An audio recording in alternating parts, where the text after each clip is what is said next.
Exploiting the concept of product life cycle. Historical pattern of every successful product/service. The life story of most successful products is a history of their passing through certain recognizable stages as shown below. Stage 1. Market development. This is when a new product is first brought to market, based on a proven demand for it, and often before it has been proven out technically. Sales are low and creep along slowly at this stage. Stage 2. Market growth. Demand begins to accelerate, and the size of the total market expands rapidly. It might also be called the takeoff stage. Stage 3. Market maturity. During the maturity stage, the product is established and the aim for the manufacturer is now to maintain the market share they have built up. This is probably the most competitive time for most products, and businesses need to invest wisely in any marketing they undertake. They also need to consider any product modifications or improvements to the production process, which might give them a competitive advantage. Stage 4. Market decline. The product begins to lose consumer appeal and sales drift downward, such as when buggy whips lost out with the advent of automobiles, and when silk lost out to nylon. 3 operation questions to consider. Given a proposed new product or service to replace the declining one, how and to what extent can the shape and duration of each stage be predicted? Given an existing product, how can one determine what stage it is in? Given all this knowledge, how can the concept be effectively used? Ways of using the concept effectively. Before answering the questions, let us elaborate each stage in more detail. Development stage. Bringing a new product to market is fraught with unknowns, uncertainties, and frequently unknowable risks. Generally, demand has to be created during the product's initial market development stage. How long this takes depends on the product's complexity, its degree of newness, its fit into consumer needs, and the presence of competitive substitutes of one form or another. Nothing seems to take more time, cost more money, involve more pitfalls, cause more anguish, or break more careers than sincere and well-conceived new product programs. The fact is, most new products don't have any sort of classical life cycle curve at all. They have instead, from the very outset, an infinitely descending curve.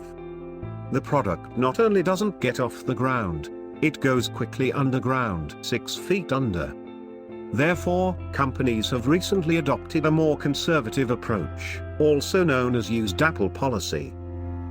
Instead of aspiring to be the first company to see and seize an opportunity, they systematically avoid being first. They let others take the first bite of the supposedly juicy apple that tantalizes them. They let others do the pioneering. If the idea works, they quickly follow suit. Growth stage. The usual characteristic of a successful new product is a gradual rise in its sales curve during the market development stage. At some point in this rise, a marked increase in consumer demand occurs and sales take off. The boom is on. At this point, potential competitors who have been watching developments during stage 1 will jump into the fray.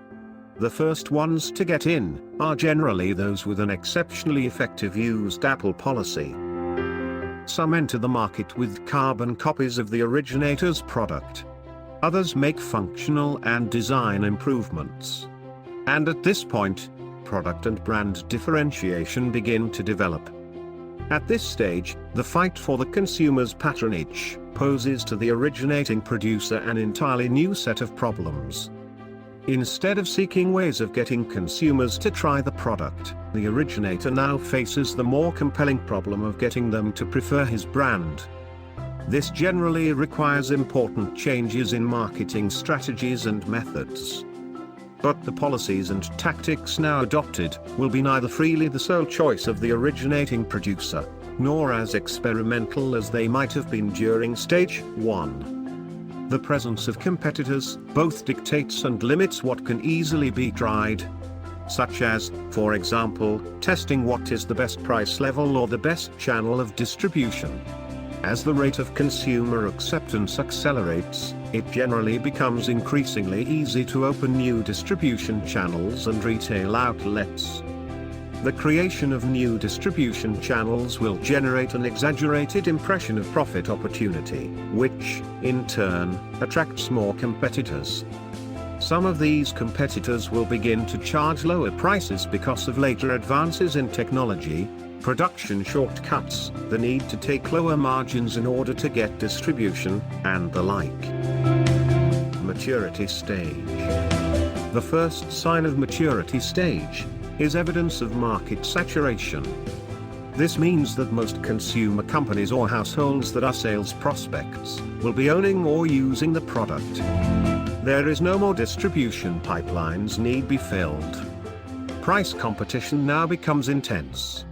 Competitive attempts to achieve and hold brand preference now involve making finer and finer differentiations in the product, in customer services, and in the promotional practices and claims made for the product. The market maturity stage typically calls for a new kind of emphasis on competing more effectively. The originator is increasingly forced to appeal to the consumer on the basis of price, marginal product differences, or both. Depending on the product, services and deals offered in connection with it, are often the clearest and most effective forms of differentiation. Beyond these, there will be attempts to create and promote fine product distinctions, through packaging and advertising, and to appeal to special market segments. The market maturity stage can be passed through rapidly. For example, most women's fashion or maturity can persist, but in a state of gradual but steady per capita decline, as in the case of beer and steel. Decline stage. When the product is no more appealing the tastes of the consumers, it enters stage 4, market decline. In all cases of maturity and decline, the industry is transformed. Few companies are able to weather the competitive storm. Some producers see the handwriting on the wall, but feel that with proper management and cunning they will be one of the survivors. Some will voluntarily withdraw from the industry, and initiate other activities or products that make life less burdensome.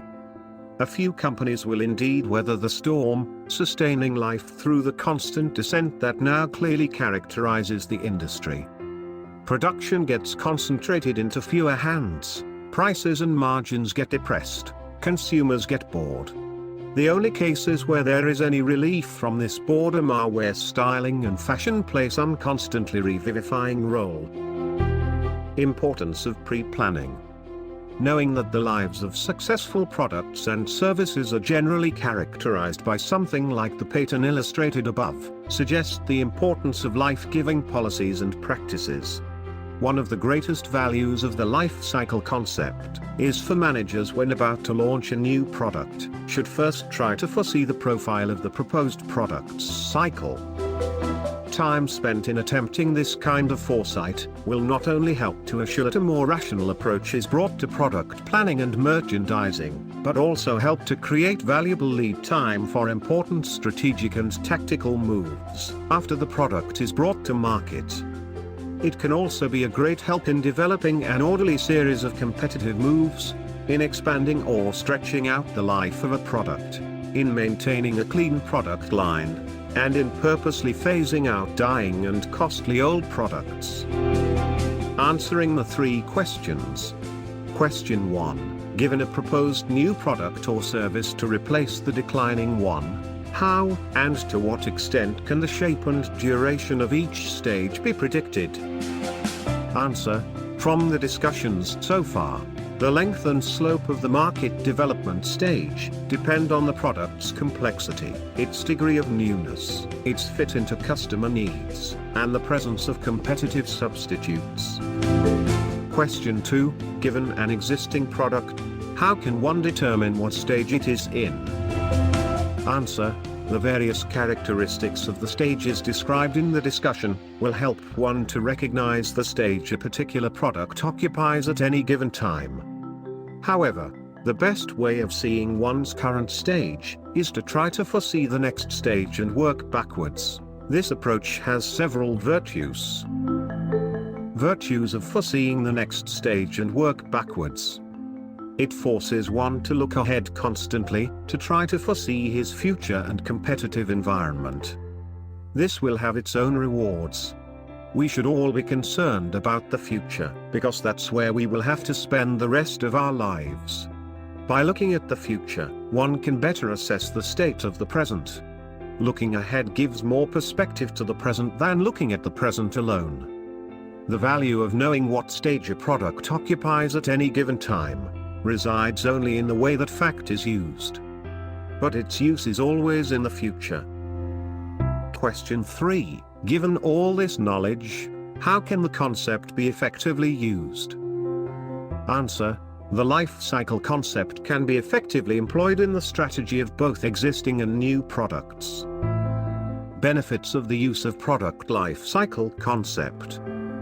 It generates an active, rather than a reactive product policy. It lays out a long-term plan, designed to infuse new life into the product at the right time, with the right degree of care, and with the right amount of effort. The most important benefit of engaging in advanced pre-introduction planning for sales, that is, extending, market-stretching activities later in the product's life, is that this practice forces a company to adopt a wider view of the nature of the product it is dealing with. Summary. Successful new product strategy should be viewed as a planned totality that looks ahead over some years. For its own good, new product strategy should try to predict in some measure the likelihood, character, and timing of competitive and market events. Being systematically aware of the product future predictions helps one to act on in an offensive rather than a defensive or reactive fashion. This is the real virtue of pre-planning for market stretching and product life extension, or the essence of product life cycle. The result will be a product strategy that includes some sort of plan for a timed sequence of conditional moves. At Talent and Skills Hub, you can be supported by our instructors, academic skills advisors, and mentors for the concept of product life cycle. You can book an appointment for one-to-one or group tutoring through our website, tshub.com.